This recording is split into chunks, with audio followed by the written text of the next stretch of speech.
رحمۃ اللہ وبرکاتہ۔ مفتی صاحب، یہ میرا سوال ہے کہ صبح کی سنتوں کے بعد کوئی قضا نماز پڑھ سکتے ہیں یا نہیں پڑھ سکتے ہیں؟ پچھلی جو قضا نماز ہو وہ صبح کی سنتوں کے بعد پڑھ سکتے ہیں کہ نہیں پڑھ سکتے؟ بسم اللہ الرحمن الرحیم۔ آپ کا سوال کہ صبح نماز فجر کی جب ہم سنتیں ادا کر لیتے ہیں تو اس کے بعد کوئی قضا نماز پڑھ سکتے ہیں یا نہیں، آپ نے ایک اصول یاد رکھنا ہے جناب کہ قضا نماز کے لیے کوئی بھی وقت مقرر نہیں ہے سوائے 3 اوقات کے۔ اس کے حوالے سے ہم پچھلے کئی پروگرامز کے اندر تذکرہ کر چکے ہیں۔ آپ اگر ترتیب کے ساتھ ہمارا پروگرام دیکھیں گے نا تو بہت سارے مسائل آپ کے حل ہو جائیں گے۔ تو 3 اوقات ایسے ہیں کہ جن کے اندر آپ قضا نماز کوئی نہیں پڑھ سکتے: جب سورج نکل رہا ہو، جب سورج غروب ہو رہا ہو، یا جب سورج بالکل سر کے اوپر ہو، جسے زوال کا وقت کہا جاتا ہے۔ ان 3 اوقات جن کو اوقات مکروہہ کہتے ہیں، ان کے علاوہ آپ کسی وقت کے اندر بھی نماز قضا کی ادائیگی کر سکتے ہیں۔ بعض اوقات ایسے ہیں کہ جن اوقات کے اندر نوافل پڑھنا مکروہ ہے، مثلاً نماز فجر کی آپ نے سنتیں ادا کر لیں تو سنتیں ادا کرنے کے بعد آپ نفل نہیں پڑھ سکتے۔ نماز فجر کے فرائض آپ نے ادا کر لیے، فرائض کے بعد بھی آپ کوئی نفلی عبادت، نفلی نماز نہیں پڑھ سکتے الا یہ کہ سورج نکل آئے۔ اسی طرح عصر کی نماز آپ نے ادا کر لی تو آپ نفل نہیں پڑھ سکتے۔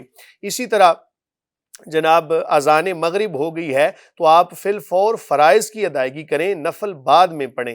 تو یہ جتنے بھی اوقات ہیں ان میں نفل پڑھنا ممنوع ہے، لیکن یاد رکھیں کہ قضا نماز کے لیے ان اوقات کو اختیار کر لینا یہ جائز ہے۔ لیکن ایک مسئلہ آپ نے یہ بھی یاد رکھنا ہے کہ اپنا جو گناہ ہوتا ہے نا اس پر کسی کو مطلع کرنا، کسی کو بتانا کہ مجھ سے یہ فلاں گناہ ہو گیا ہے، یہ مناسب نہیں ہوتا۔ ایک تو یہ ہے نا کہ مسئلہ پوچھنا مفتی صاحب سے، وہ تو شرعاً جائز ہے، بتائیں گے نہیں تو تب تک آپ آگاہی کیسے حاصل کریں گے؟ تو بتانا مسئلہ پوچھنے کے لیے جائز ہے۔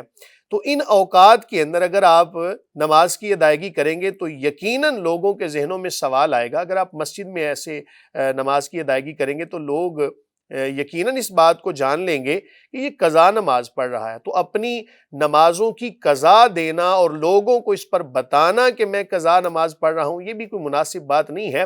یہاں پر یہ مسئلہ بھی یاد رکھیں کہ اگر آپ قضا نماز ادا کر رہے ہیں، وتر آپ پڑھ رہے ہیں تو لوگ آپ کے آس پاس موجود ہیں، تو ظاہر ہے کہ تیسری رکعت میں اٹھنے کے بعد آپ نے تکبیر کہنی ہے، ہاتھوں کو اٹھانا ہے۔ تو بعض فقہا نے یہ بھی لکھا کہ ان اوقات کے اندر آپ ہاتھ نہ اٹھائیں، کیونکہ اگر آپ ہاتھ اٹھائیں گے تو لوگ سمجھیں گے کہ یہ قضا نماز پڑھ رہا ہے۔ مثلاً آپ فجر کی نماز کے وقت آپ وتر کی قضا کر رہے تھے تو آپ نے اگر ہاتھ اٹھائے، لوگوں کو پتہ چل جائے گا کہ یہ بندہ جناب وتر کی قضا کر رہا ہے۔ تو اپنے گناہ کے اوپر جناب گواہ بنانا یہ بھی کوئی جائز نہیں ہے۔ بہرحال کسی وقت کے اندر بھی آپ قضا نماز کی ادائیگی کو کر سکتے ہیں، ساتھ ساتھ توبہ استغفار بھی کریں کہ مولا کریم تیری طرف سے تقاضا ادا کا تھا، ادا نہیں کر سکا، قضا کر رہا ہوں، مولا کریم مجھے معاف فرما دے۔ واللہ تعالی عالم بالصواب۔ اگلے سوال کی جانب بڑھتے ہیں۔ قاری صاحب جی مفتی صاحب، ہمارا اگلا سوال ہے، اگر متھا جڑا یا پیشانی یہ ننگی ہونی لازمی، اگر نہ ننگی ہوئے ٹوپی تے ہوئی سردی نے ٹائم سے گرم ٹوپی پہنے اگے تک آویں اس ناڑی نماز ہوئے سی یہ نہیں۔ دو یہ کہ سجدے نے دوران اسی جسے وینے بعض اوقات لوگ میں ہی کرنا کام بھائی ٹنگا سی چاہ گنے پیر سی پیچھے اچھے چاہ گنے اس ناڑی نماز ہوئے سی یہ نہیں ہونی۔ مفتی صاحب ان تقریباً جی بسم اللہ الرحمن الرحیم۔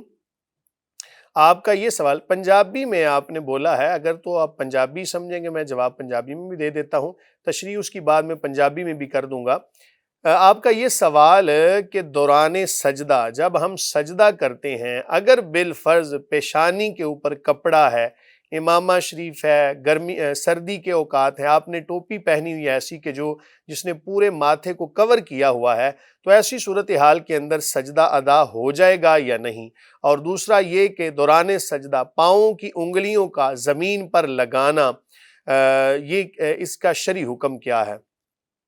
یاد رکھیں کہ سجدے کی تعریف یہ ہے وضع الجبہۃ علی الارض، اور ایک روایت میں آتا ہے جس کا مفہوم ہے کہ 7 ہڈیوں کا زمین پر لگانا یہ سجدہ ہے۔ 2 پاؤں کی ہو گئی، 2 گھٹنوں کی اور 2 ہاتھوں کی 6 اور 1 پیشانی کی ہڈی۔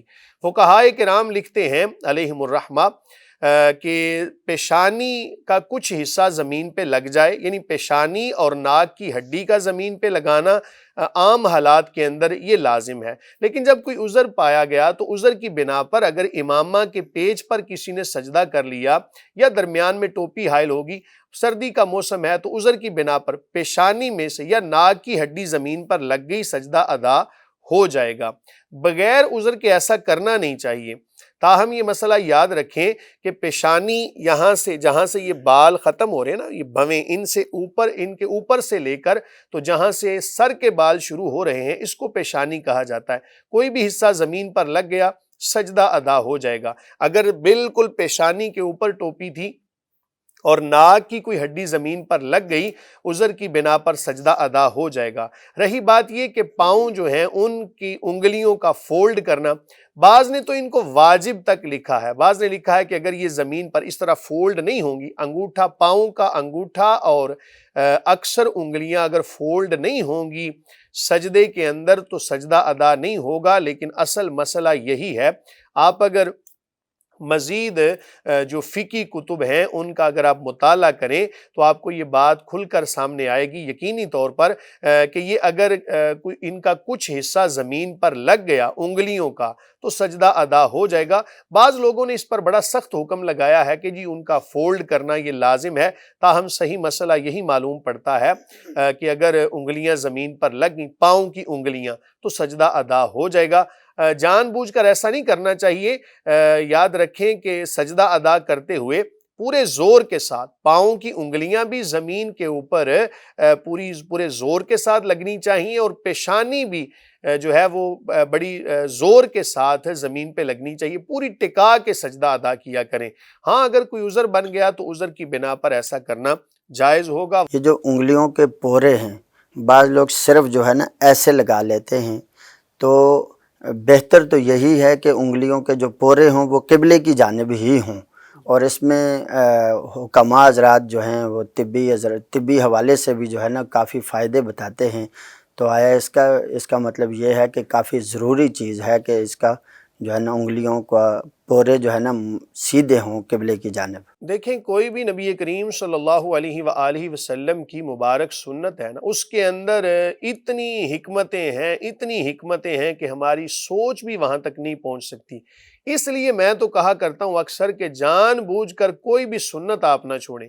مثلا میں اب چونکہ ضمنی بات نکل آئی تو میرے ذہن میں ایک سوال پیدا ہوا کہ نبی کریم صلی اللہ علیہ وآلہ وسلم نماز فجر کی سنتیں ادا کر کے تو ایک کروٹ کے بل کچھ دیر کے لیے آپ اسی جگہ پر کچھ دیر کے لیے لیٹ جایا کرتے۔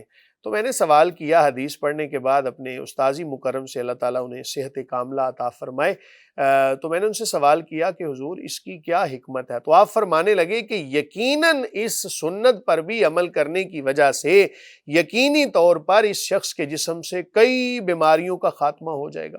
تو ظاہر ہے کوئی بھی سنت ہے اس پر عمل کرنے میں جب ہم تحقیق کرتے ہیں تو بڑی باتیں سامنے آتی ہیں، تو اس لیے زمین پر ان پوروں کا لگانا اور خوب جما کے لگانا چاہیے۔